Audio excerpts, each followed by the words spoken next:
This dissertation is on the topic of recurrence and transience of discrete Markov chains and Polяр's result for walks. We begin by looking at stochastic processes, and a stochastic process is just this sort of umbrella term for an indexed family of random variables xt.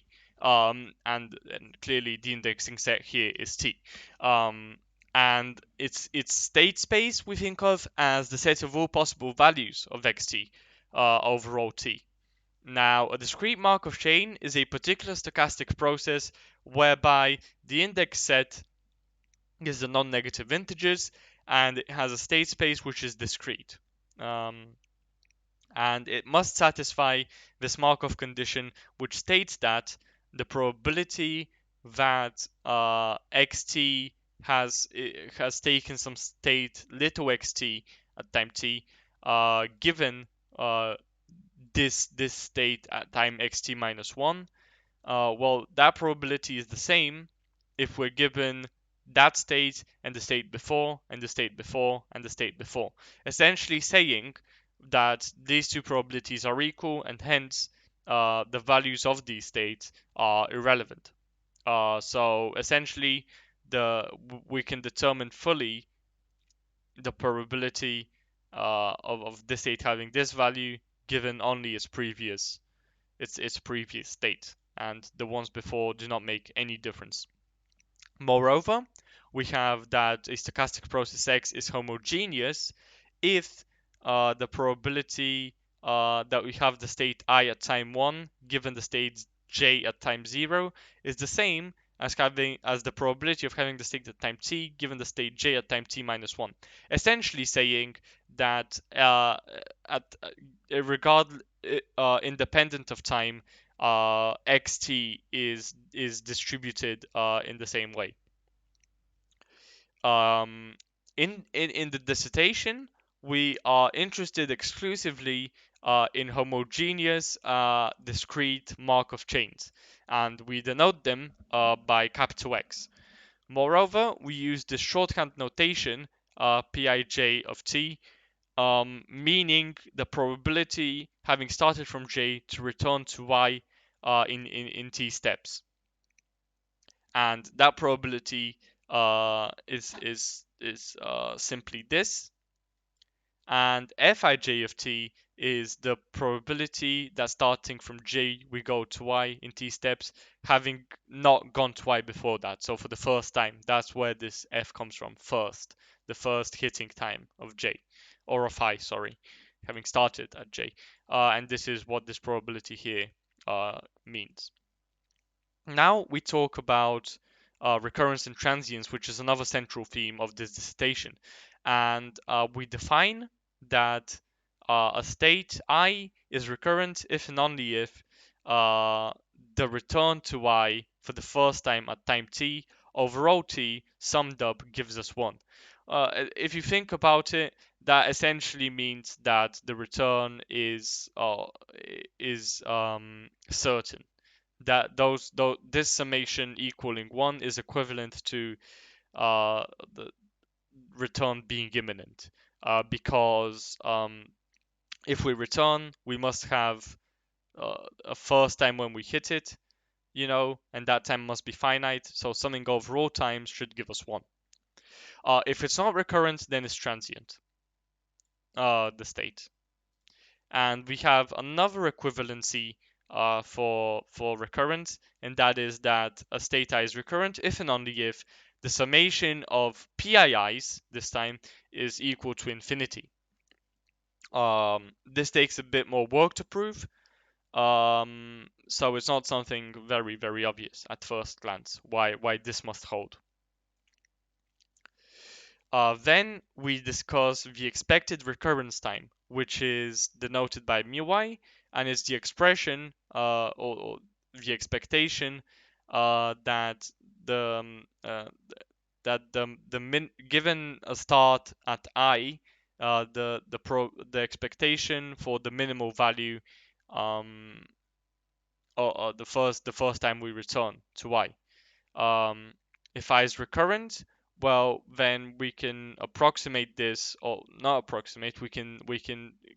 This mu I is equal to the summation of f of t's multiplied by t.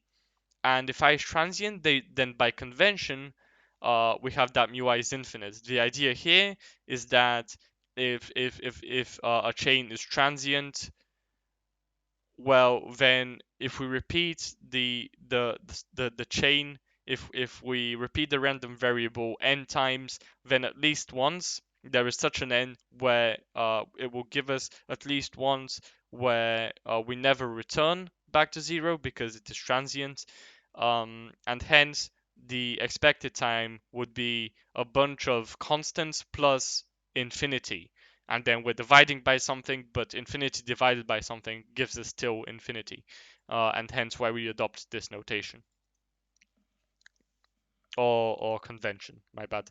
Um, uh, Now we define no recurrence. Now we see that mu I is infinite, and we're tempted to say that, well, mu I is infinite, therefore the return cannot be certain.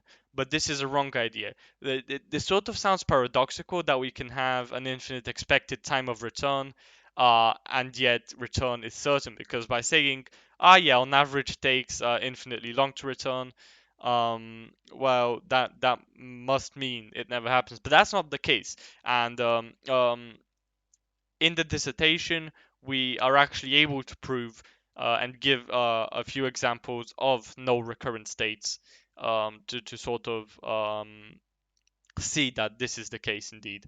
And then we have a theorem which helps us prove that the walks in particular are recurrent. This is a very useful theorem, and it states that a recurrent state is nil if and only if the probability of return to y as time increases uh, goes to zero, and otherwise, of course, it is positive recurrent. Finally, we have that a discrete Markov chain is recurrent if and only if all of its states are recurrent.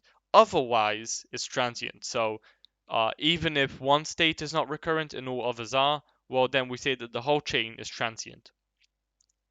Similarly, a chain is null recurrent if all of its states are null recurrent.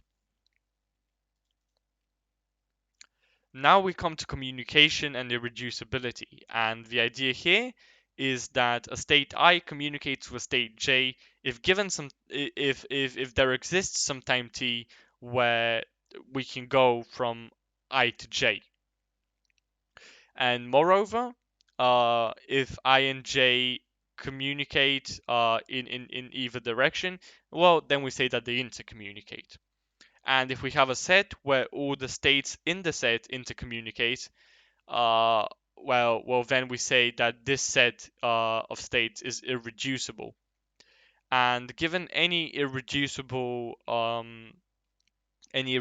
set, well, the classification of any state in that set is the same as the classification of every other state. So, for example, if we're able to show that this set is irreducible, we show that I is no recurrent, and that implies that all other states are also no recurrent. Similarly, with simply recurrent, if a state is recurrent, then it's all the other states are recurrent as well, and therefore also for transients the same holds. So that's what is meant here by classification. Um, and this theorem is very useful to us because, as we'll later see, for the walks, the entire state space is irreducible, and therefore we only need to prove the recurrence of one state, and we have the recurrence of the whole chain. We have here Stirling's approximation, which is very useful because it converts, as n grows to infinity, it converts this factorial sign to this expression. And when we are proving the recurrence of walks, we can actually cancel this expression, and we're left only with this expression. And so the summation of factorials, it makes it easier for us to see whether it diverges or converges, because we only have this expression and we can compare it to the harmonic series, which we know to diverge. Um, we also use this result in the context of probability, and it gives us the local limit theorem. So this result is very useful for that, or central to that. So we have that as k tends to infinity and n minus k tends to infinity.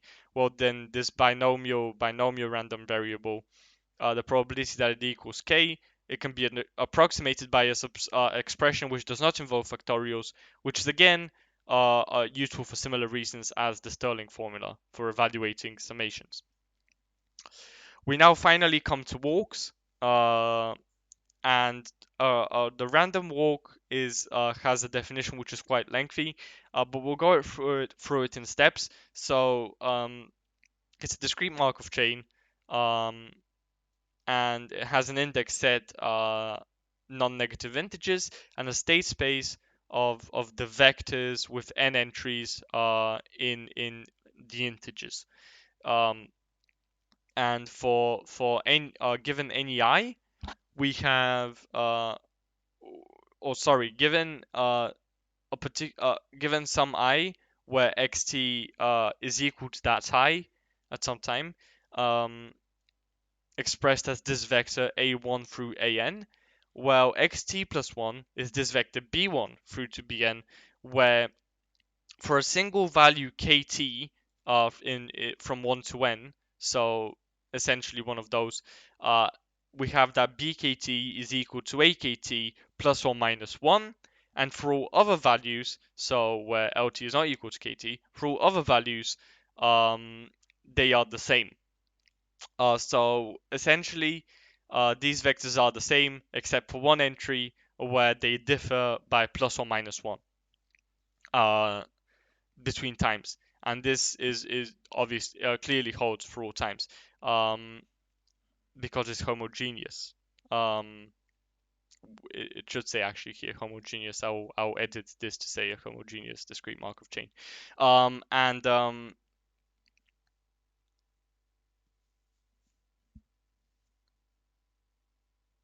And for all m in 1 to n, we have these probabilities that that bm increases from am by 1, and bm decreases from am by 1 as pm and qm, and they notice that they are independent of time, and uh, they are different for all entries b1 through bm. So or b1 through bn, and they are all obviously within 0 and 1 because they're probabilities, and they must sum to 1, because they determine the set of possible directions in which we can go. And we say that a random walk is symmetric if they are all equal. And because of this summation here, we must have that they all are 1 over 2n, because that is the only way that they sum to 1.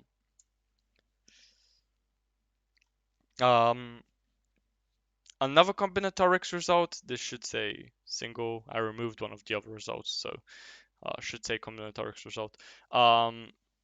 We have this lemma that about multinomial coefficients, and this is a very important lemma because it counts the number of unordered selections of m different objects of different counts.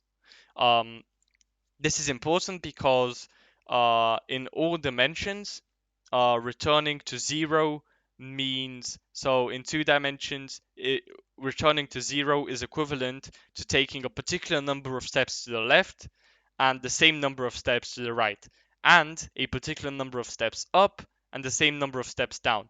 In 3 dimensions, it also means a particular number of steps forward and the same number of steps backwards. That is equivalent to returning to zero, and so this count here is very important. Uh, and it's given by this multinomial coefficient, uh, which is defined to be this expression. And this is a lemma, so this is not something we take for granted. We actually do the dirty work and prove it ourselves.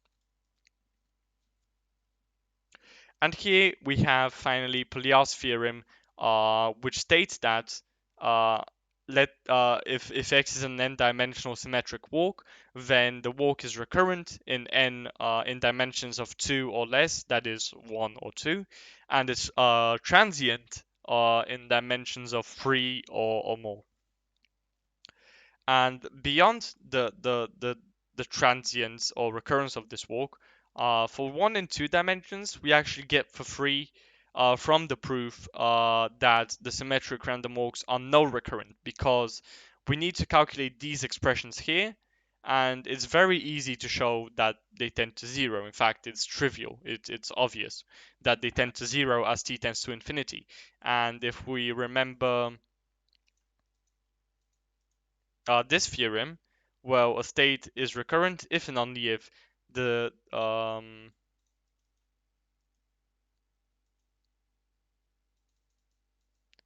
I will have this theorem ready in when I'm actually presenting. So I just want to find it now. Here it is. A recurrent state I is no if and only if PII of t tends to zero, c tends to infinity.